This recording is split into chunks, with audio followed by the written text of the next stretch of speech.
Hello दोस्तों, कैसे हो आप सभी। आई होप आप सभी बहुत अच्छे होंगे। तो आज की इस वीडियो में हम बात करने वाले हैं डीडीए जेईई 2025 के बारे में। जैसा कि आप सभी को पता होगा कि कुछ दिन पहले डीडीए के थ्रू एक शॉर्ट नोटिस जारी की गई थी, जिसमें जो है वेरियस पोस्ट पे जो है वैकेंसी बताई गई थी और कुछ छोटे मोटे डिटेल्स दिए गए थे, जिनके बारे में हमने हमने अपने लास्ट वीडियो में अच्छी तरह से डिस्कस किया था। साथ ही साथ हमने बात की थी कि क्या क्या चीज़ें जो है हमें ध्यान रखनी है इस फॉर्म को फिल करने के टाइम पे। बट उस टाइम पे सिर्फ हमारे पास शॉर्ट नोटिफिकेशन ही था, यानी कि बेसिकली कह सकते हैं कि बस एक छोटा मोटा आइडिया था और उसमें सिर्फ वैकेंसी डिटेल्स ही दी गई थी। लेकिन कल डीडीए के थ्रू इसका डिटेल नोटिफिकेशन आउट कर दिया गया है और आई होप कि आप सभी ने जो है उस नोटिफिकेशन को डाउनलोड कर लिया होगा, और जिन्होंने नहीं किया वो कर सकते हैं। अभी भी ऑफिशियल वेबसाइट पे तो है ही। साथ ही साथ आप हमारे व्हाट्सएप ग्रुप या फिर टेलीग्राम चैनल से जुड़ करके भी उस चीज़ों को डाउनलोड कर सकते हैं। Link is in description. साथ ही साथ इस वीडियो में हम बात करने वाले हैं कि डिटेल नोटिफिकेशन आउट हुआ है और उसमें क्या क्या इंपॉर्टेंट डेट्स हैं, डिटेल्स हैं, जिनको आपको ध्यान में रखना है अगर आप इस फॉर्म को फिलअप करना चाहते हो, तो अगर इस एग्जामिनेशन में बैठना चाहते हो तो। साथ ही साथ पेपर पैटर्न की बात करेंगे, बिकॉज लास्ट वीडियो में जब हमने बात की थी तो क्योंकि उस टाइम पे सिर्फ हमारे पास कहीं ना कहीं एक शॉर्ट नोटिस था, तो पूरी चीज़ें नहीं थी। सो ये जो पेपर पैटर्न है हमने पहले जैसा ही समझा था कि पिछले बार जैसा ही होगा, बट इस बार जो है पेपर पैटर्न में जो है चेंज आया है और काफ़ी अच्छा खासा चेंज आया है। सो उसके बारे में भी हम बात करेंगे। एंड देन हम बात करेंगे सर्टिफिकेट्स के बारे में, कि जो भी सर्टिफिकेट्स हैं लाइक कास्ट सर्टिफिकेट है या फिर और कोई ऐसा सर्टिफिकेट है, तो उन सब चीज़ों के बारे में कि उनमें क्या डिटेल्स हैं जिनको आपको ध्यान में रखना है, जिससे कि बाद में चल के आपको डॉक्यूमेंट वेरिफिकेशन के टाइम पे किसी भी तरह का दिक्कत ना आए। फिर हम बात करेंगे स्ट्रैटेजी के बारे में, कि किस स्ट्रैटेजी को फॉलो कर सकते हैं या फिर कैसे हम जो है इस एग्जामिनेशन के लिए प्रिपेयर करें कि हम इस एग्ज़ाम को अच्छी तरीके से एक अच्छे अप्रोच के साथ क्रैक कर सकें, अच्छा परफॉर्म कर सकें और इसमें जो है अपना एक सीट बुक कर सकें। सो बेसिकली वीडियो बहुत इंपॉर्टेंट होने वाला है, तो आप लोग मेक श्योर करें कि आप वीडियो में एंड तक बने रहें, जिससे कि आपको ये सभी चीज़ें अच्छी तरह से समझ में आ जाए और आप इस एग्ज़ाम और आप इस वैकेंसी यानी कि इस वैकेंसी के लिए एक अच्छे तरीके से फॉर्म को फिल कर सकें, अच्छे तरीके से तैयार हो सकें और इसमें जो है अपने सिलेक्शन को गारंटीड कर सकें। सो स्टार्ट करते हैं वीडियो को। सबसे पहले हम बात करते हैं डिटेल नोटिफिकेशन के बारे में। तो कल यानी कि 26 नवंबर को जो है हमारा डिटेल नोटिफिकेशन जो है आउट हुआ। और बेसिकली अगर बात करें तो डिटेल नोटिफिकेशन में जैसा मैंने आपको बताया कि बहुत सारे पोस्ट थे, बहुत सारे पोस्ट के लिए जो है वैकेंसीज बताई गई हैं, उन चीज़ों के लिए जो है उनके लिए डिटेल चीज़ें बताई गई हैं। बट अपने मुद्दे की अगर बात करें तो हमारे लिए मुझे दो मतलब पोस्ट ऐसे थे जो लगे कि हाँ काम के हैं। पहला जूनियर इंजीनियर का, ठीक है, सिविल इलेक्ट्रिकल एंड मैकेनिकल, तीनों ही जो है के लिए अपने पोस्ट दिए गए हैं इसमें। उसके बाद बात करें दूसरे पोस्ट की, तो वो है असिस्टेंट एग्जीक्यूटिव इंजीनियर का, ठीक है। बेसिकली मुझे पहले ऐसा लग रहा था कि इसके लिए भी एग्जामिनेशन वो लोग कराएंगे, बट इसके लिए उन्होंने थोड़ी सी अलग व्यवस्था करके रखी हुई है। और तो देखते हैं कि क्या व्यवस्था इन्होंने कर रखी है इस चीज़ के लिए। सो बेसिकली हम लोग बात करेंगे सिर्फ इन दो पोस्ट के लिए और इनमें कितनी वैकेंसी है एंड अदर डिटेल्स जो हमें मतलब हमारी जानकारी में होनी चाहिए, ठीक है। सो स्टार्ट करते हैं वैकेंसी डिटेल से। तो सबसे पहले वैकेंसी डिटेल की बात करूं तो जूनियर इंजीनियर सिविल के लिए 104 वैकेंसी आई हुई है, यानी कि 104 वैकेंसी आई हुई है। और आप इसको अगर आप चाहें, इसको अगर आप कैटेगरी वाइज देखना चाहते हैं तो आप प्लीज़ जो है जो भी आपका ऑफिशियल वेबसाइट है या फिर आप हमारे टेलीग्राम चैनल से जुड़ सकते हैं और वहाँ पे जाके जो आपको नोटिफिकेशन है उसको डाउनलोड करके और बेहतर तरीके से जो है चीज़ों को देख सकते हैं, ठीक है। आप यहाँ पे वहाँ पे डिस्ट्रीब्यूट करके अपने कैटेगरी के हिसाब से आप कितने पोस्ट के लिए एलिजिबल हैं वो चीज़ें देख सकते हैं, ठीक है। जूनियर इंजीनियर इलेक्ट्रिकल की बात करें तो वहाँ पे जो है आपके पास 67 वैकेंसीज हैं। इलेक्ट्रिकल एंड मैकेनिकल बोथ हैं यहाँ पे, ठीक है। मैंने यहाँ पे ऐड नहीं किया बट मैं बता दूँ, इलेक्ट्रिकल एंड मैकेनिकल दोनों का जो है 67 वैकेंसी है। आइदर आप इलेक्ट्रिकल हो या फिर आप मैकेनिकल हो, आप जो है फॉर्म फिल कर सकते हो, ठीक। उसके बाद बात करते हैं असिस्टेंट एग्जीक्यूटिव इंजीनियर के लिए। तो असिस्टेंट एग्जीक्यूटिव इंजीनियर के लिए सिविल में बात करूँ तो सिर्फ 10 पोस्ट हैं। और असिस्टेंट एग्जीक्यूटिव इंजीनियर इलेक्ट्रिकल की बात करूँ, यहाँ पे मैकेनिकल नहीं है दोस्तों, ध्यान देना, ये सिर्फ इलेक्ट्रिकल का है। तो इलेक्ट्रिकल के 3 वैकेंसीज हैं, ठीक है। तो बेसिकली कुछ इस तरह से जो है आपका वैकेंसी डिटेल होने वाला है उन पोस्टों के लिए जिनसे आपको मतलब है।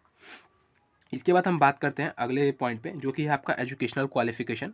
सो बहुत लोगों को एक चीज़ थी कि मतलब वो लोग जो डिग्री किए हुए हैं, जिन्होंने डिप्लोमा नहीं किया, उनके लिए एक चीज़ बहुत टाइम से उनको परेशान कर रहे थे कि क्या हम एलिजिबल रहेंगे जूनियर इंजीनियर के पोस्ट के लिए।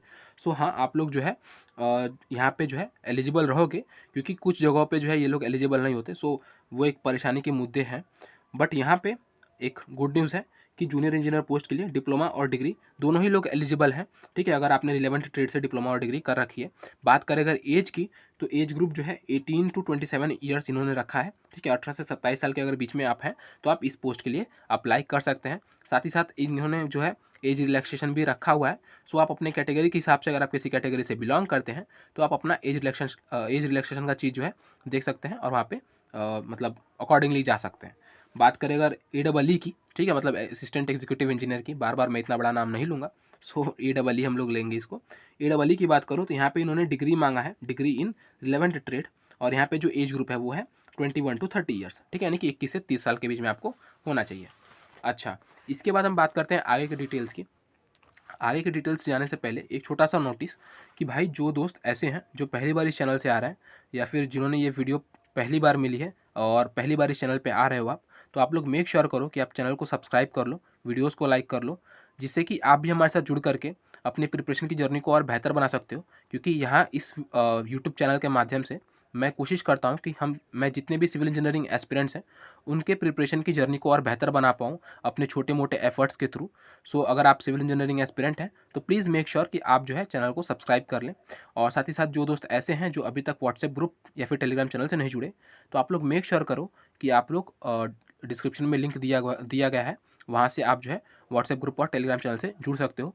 बिकॉज़ वहाँ पे जुड़ने से आपको एक बेहतर प्लेटफॉर्म मिलता है डिस्कशन करने के लिए, और साथ ही साथ जो है एक हेल्दी एनवायरनमेंट भी मिलता है, जहाँ पे आप जैसे और भी लोग जुड़े हैं, और आप लोग मिल कर के अपने एक दूसरे को जो है हेल्प आउट कर सकते हो, एक दूसरे की जो है चीज़ों को जो है और बेहतर तरीके से डील कर सकते हो मिल करके।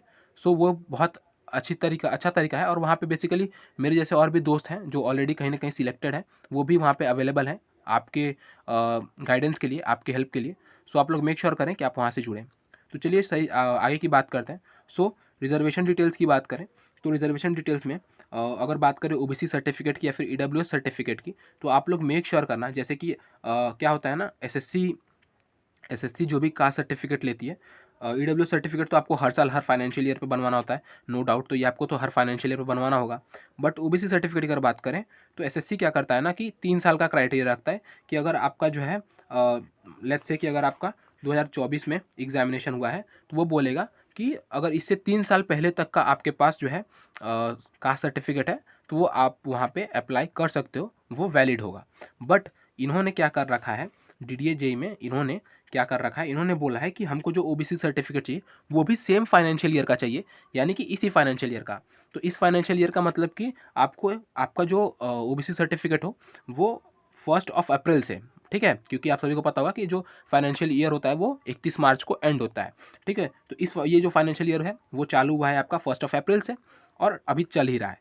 तो आपका जो OBC सर्टिफिकेट हो, या फिर आप कह सकते हो कि EWS सर्टिफिकेट, दोनों ही यहाँ पे अब दोनों ही कॉमन हो गए, तो दोनों ही जो है आपके कहीं ना कहीं 1 अप्रैल के बाद का होना चाहिए, और 5 नवंबर के पहले का होना चाहिए। 5 नवंबर मतलब कि आपका लास्ट डेट ऑफ एप्लीकेशन। सो आप लोग मेक श्योर करना कि अगर आपने जो है अपना जो कास्ट सर्टिफिकेट है वो 1 अप्रैल के बाद का बनाया है, ठीक है, मतलब 1 अप्रैल के बाद का बनाया है, तो ठीक है, कोई इशू नहीं। लेकिन अगर इससे पहले का है तो प्लीज़ आप लोग जो है एक नया बना लो, ठीक है, अभी टाइम है। सो अभी अगर आप अभी बना लेते हो तो अच्छा होगा, बिकॉज वहाँ पे वो लोग इस चीज़ के लिए आपको बाहर कर सकते हैं, या फिर और भी बहुत सारी पॉसिबिलिटीज़ हैं जिससे आपको प्रॉब्लम हो सकता है। तो वो प्रॉब्लम क्यों लेना, ठीक है, अगर आप अभी से टैकल कर सकते हो उसको तो अभी से टैकल कर लो। सो आप लोग मेक श्योर करना कि जो आपका OBC सर्टिफिकेट है वो 1 अप्रैल के बाद का हो, ठीक है, और अभी टाइम है 5 नवंबर में। तो आप लोग अगर जिनके पास नहीं है तो वो अभी भी अप्लाई कर सकते हैं, एंड 7 to 10 डेज़ में वो बन के चला आता है, आप लोग जो है उसको बनवा लो, ठीक है। तो ये बात हो गई OBC सर्टिफिकेट और EWS सर्टिफिकेट के लिए। बात करें अगर SC ST सर्टिफिकेट के लिए, तो जो OBC सर्टिफिकेट होता है, OBC NCL सर्टिफिकेट, और जो EWS सर्टिफिकेट होता है, इन दोनों में फाइनेंशियल ईयर देखा जाता है, बट SC ST सर्टिफिकेट में फाइनेंशियल ईयर नहीं देखते। सो आप लोग मेक श्योर करना कि बस ये जो SC ST सर्टिफिकेट है वो आपका 5 नवंबर से पहले का हो, ठीक है। बाकी इसमें ऐसा कुछ ये डेट नहीं दिया गया कि इतने के बाद का हो, जैसे कि ओबीसी सर्टिफिकेट और ईडब्ल्यू सर्टिफिकेट के लिए दिया गया है। सो ये 5 नवंबर से पहले का हो, और कोशिश करें कि अगर नया हो या फिर जो है मतलब इसी साल का हो या फिर पिछले साल का हो, मतलब लेटेस्ट में अगर हो थोड़ा सा तो बेहतर होगा। ठीक है, तो आप लोग प्लीज़, अगर मतलब इसमें कोई इशू नहीं है, आप लोग 2 साल पहले का भी दे दोगे तो वो लोग मना नहीं करेंगे। SC/ST सर्टिफिकेट में कोई इशू नहीं है, बट मैं ऐसा प्रेफर करता हूँ कि अगर नया है तो बेटर है। ठीक है, उसके बाद हम लोग बात करते हैं crucial date for qualifications, certificates, experience and age recognisation. जैसा कि मैंने बताया कि बहुत सारे पोस्ट हैं, ठीक है, तो कुछ पोस्टों में एक्सपीरियंस भी लगा होगा। सो उनके लिए जो है यहाँ पे एक्सपीरियंस शामिल किया गया है, आपके लिए नहीं शामिल किया गया, तो इस चीज़ से आपको हड़बड़ाना नहीं है ना। तो जो आपका क्वालिफिकेशन है, मतलब कि जो आपका एजुकेशनल क्वालिफिकेशन है, जो भी आपके सर्टिफिकेट्स हैं, जो भी एक्सपीरियंस है, जो भी एज रिकॉग्निशन होगी, मतलब जो एज का काउंट होगा, वो आपके 5 नवंबर के डेट से होगा, 5 नवंबर 2025 के डेट से होगा। सो आप लोग को मेक श्योर करना है कि जो भी चीज़ें हैं आपकी, जो भी चीज़ें आपको डीवी में रिप्रेजेंट करनी है, जो भी आपके सर्टिफिकेट्स हैं, एक्सपीरियंस है, जो भी चीज़ें हैं, वो इस डेट से पहले की हों। ठीक है, तो ये बात हो गई। इसके बाद हम बात करते हैं फ़ीस की। तो फ़ीस इन्होंने काफ़ी जो है बढ़ा दिया, क्योंकि इससे पहले 1000 का जो है ये लोग लेते थे एप्लीकेशन फ़ीस, लेकिन इस साल मतलब अनएक्सपेक्टेडली इन्होंने बहुत ज़्यादा फ़ीस कर दिया। और यूआर, ओबीसी और ईडब्ल्यूएस कैंडिडेट्स की अगर बात करें तो उनके लिए जो फ़ीस लगने वाली है वो 2500 रुपये लगने वाली है, यानी कि 2500 रुपीज़ लगने वाली है, और जो कि नॉन रिफंडेबल होने वाला है। ठीक है, तो बहुत मतलब बड़ा अमाउंट है ये एक स्टूडेंट के लिए, एक एस्पिरेंट के लिए। सो ऐसा नहीं करना चाहिए था, बट अब हम कुछ कर भी नहीं सकते इस चीज़ के लिए। तो फिलहाल यही है कि यूआर, ओबीसी और ईडब्ल्यूएस कैंडिडेट्स के लिए 2500 रुपये लगने वाले हैं इस फॉर्म को फिल करने के लिए। बात करें अदर कुछ ऐसी कैटेगरीज जो बची हुई हैं इनसे, like PWBD candidates, transgender, ex serviceman, female candidates, ध्यान रहे फीमेल कैंडिडेट्स चाहे किसी भी क्या बोलते हैं, किसी भी कैटेगरी से बिलोंग करती हूँ, डजेंट मैटर, और SC/ST। ठीक है, मतलब कि SC/ST, फीमेल कैंडिडेट्स और पीडब्ल्यूबीडी कैंडिडेट्स, एक्स सर्विसमैन और ट्रांसजेंडर के लिए जो फीस है वो 1500 रुपये लगने वाली है, और ये रिफंडेबल भी है। ठीक है, सो जो भी फीमेल कैंडिडेट्स हैं, चाहे वो किसी भी कैटेगरी से बिलोंग करती है, उनका 1500 रुपये लगने वाला है। SC/ST का 1500 लगने वाला है। पीडब्ल्यूबीडी कैंडिडेट्स का 1500 लगने वाला है। अगर आप यूआर, ओबीसी और ईडब्ल्यूएस कैटेगरी से बिलोंग करते हैं तो आपको 2500 रुपये लगने वाले हैं। सो ये आपको ध्यान में रखना है, और पैसे का जुगाड़ अभी से शुरू कर देना है, क्योंकि बीइंग एन एस्पिरेंट इतना पैसा काफ़ी मैटर करता है। अच्छा, फिर डॉक्यूमेंट अपलोड करने के लिए, फ़ोटो अपलोड करने के लिए एंड सिग्नेचर अपलोड करने के लिए जो भी डिटेल्स हैं वो आपके 5.7 पॉइंट में दिया गया है। आप उसको अच्छे तरीके से पढ़ लेना, ठीक है, और पढ़ के जो है उस हिसाब से जो है डॉक्यूमेंट्स और फोटोज़ और सिग्नेचर्स को अपलोड करना, ताकि किसी भी तरह का दिक्कत ना आए आपके मतलब फॉर्म में, और आपका फॉर्म रिजेक्ट ना हो, बिकॉज कभी कभी इन सब चीज़ों की वजह से भी फॉर्म रिजेक्ट हो जाते हैं। SSC में आपने देखा होगा, पिछले साल काफ़ी चीज़ें हुई थी उसकी वजह से। सो ये चीज़ें आप पढ़ लेना अच्छे तरीके से, क्या बोलते हैं, नोटिफिकेशन को डाउनलोड करके। उसके बाद बात करें एग्जामिनेशन सेंटर की, तो जो आपका एग्जामिनेशन सेंटर होगा वो दिल्ली और NCR में होगा। ठीक है, क्योंकि दिल्ली का मतलब DDA-JEE दिल्ली का ये है, अथॉरिटी है, दिल्ली का एक बॉडी है, तो वहाँ पे जो है आपका जितना भी एग्ज़ाम होगा वो दिल्ली और NCR के अंदर में ही होगा। ठीक है, बात करते हैं इस स्कीम ऑफ एग्जामिनेशन की, जो कि सबसे बड़ा इन्होंने बदलाव किया है इस बार। तो इसके बारे में अगर बात करें तो जो आपका JEE का पोस्ट है, JEE के पोस्ट के लिए अब पहले क्या होता था, पहले मतलब इस एग्जामिनेशन के लिए, JEE के पोस्ट के लिए 120 क्वेश्चंस पूछे जाते थे। ठीक है, आप सभी को पता होगा 120 क्वेश्चंस पूछे जाते थे, जिसमें से 80 क्वेश्चंस आपके टेक्निकल के होते थे, बाकी 40 क्वेश्चन जो है नॉन टेक्निकल के होते थे, जिसमें आपका इंग्लिश, GK, जनरल रीजनिंग और जनरल एप्टीट्यूड जो है पूछा जाता था। बट इस साल इसमें चेंज हुआ है। अच्छा, अब बहुत लोग होंगे जिनको ये भी हो रहा होगा कि भाई क्या इसमें इंटरव्यू है क्या। सो यहाँ पे जो JEE का पोस्ट है वो सिर्फ स्टेज 1 यानी कि सिंगल स्टेज एग्जामिनेशन है, किसी भी तरह का जो है अदर चीज़ नहीं होगा, बस ये एग्जामिनेशन आपको क्वालिफाई करना है और आप जो है सिलेक्ट हो जाओगे। ठीक है, तो 150 क्वेश्चन इस बार हो गए हैं, मतलब कि 120 से बढ़ के 150 हो गए हैं, और समय आपका पहले भी 2 घंटा था, समय अब भी आपका 2 घंटा ही है। ठीक है, इसमें नहीं किसी भी तरह का बढ़ाया गया, बस लोड बढ़ा दिया गया है 150 क्वेश्चन। अच्छा, अब देखो ये जो 150 क्वेश्चन है ये 6 पार्ट्स में डिवाइडेड है। ठीक है, 6 पार्ट्स में डिवाइडेड है, मतलब कि 6 सेक्शंस में डिवाइडेड है। डोमेन की अगर बात मतलब टेक्निकल की बात करें, जो भी आप जिस भी ब्रांच से रिलेवेंट, जिस भी ब्रांच से बिलोंग करते हो, उस ब्रांच के 100 क्वेश्चन आने वाले हैं। ठीक है, उसके बाद अगर बात करें रीजनिंग की, तो यहाँ से 10 क्वेश्चन आने वाले हैं। एप्टीट्यूड से 10 क्वेश्चन आने वाले हैं, इंग्लिश से 10 क्वेश्चन आने वाले हैं, जीके जीएस के 10 क्वेश्चन आने वाले हैं। और इन्होंने देखो भाई ये 4 सेक्शंस तो पहले से भी थे, ठीक है, लाइक डोमेन पहले भी था, लेकिन पहले 80 क्वेश्चन पूछे जाते थे, 20 क्वेश्चन इन्होंने बढ़ा दिए, ठीक है, कोई इशू नहीं। रीजनिंग 10 क्वेश्चन पहले भी था, अभी भी है, एप्टीट्यूड 10 क्वेश्चन पहले भी था, अभी भी है, इंग्लिश एंड जीके भी सेम चीज़ है। बट अब एक नया सब्जेक्ट इन्होंने जोड़ा है, दैट इज़ कंप्यूटर नॉलेज, और इससे भी 10 क्वेश्चन आपसे पूछे जाएंगे। सो इस चीज़ के लिए भी जो है आपको थोड़ा सा एक्स्ट्रा टाइम निकाल के एडिशनल मतलब प्रिपरेशन करनी पड़ेगी।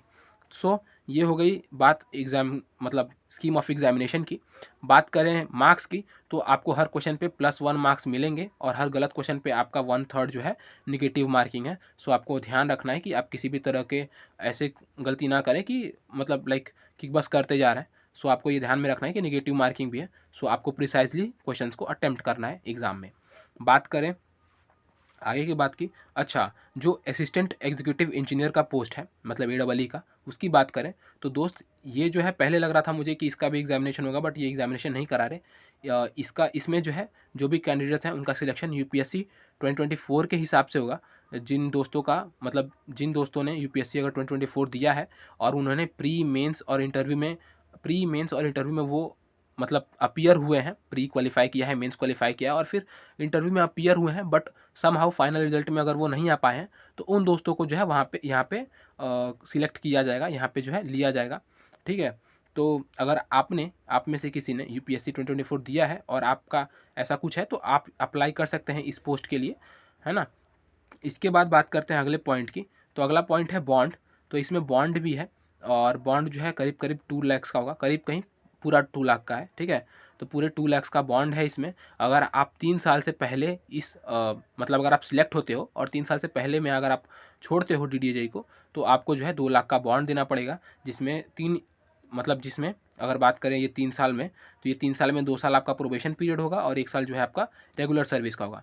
तो ओवरऑल ये जो 2 साल प्रोबेशन पीरियड के और 1 साल रेगुलर सर्विस के, ये दोनों मिला के जो आपके 3 साल होने वाले हैं, उसके बाद ही आप DDJE छोड़ सकते हो, अदरवाइज़ आप नहीं छोड़ सकते, आपको 2 लाख रुपए देने होंगे छोड़ने के लिए।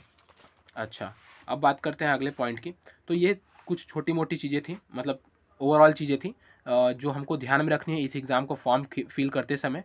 और अगर किसी भी तरह का आपको डाउट है या फिर कोई चीज़ ऐसी पॉइंट है जो मैंने यहाँ पे ऐड नहीं की है, तो आप लोग मेक श्योर करें कि आप कमेंट करें।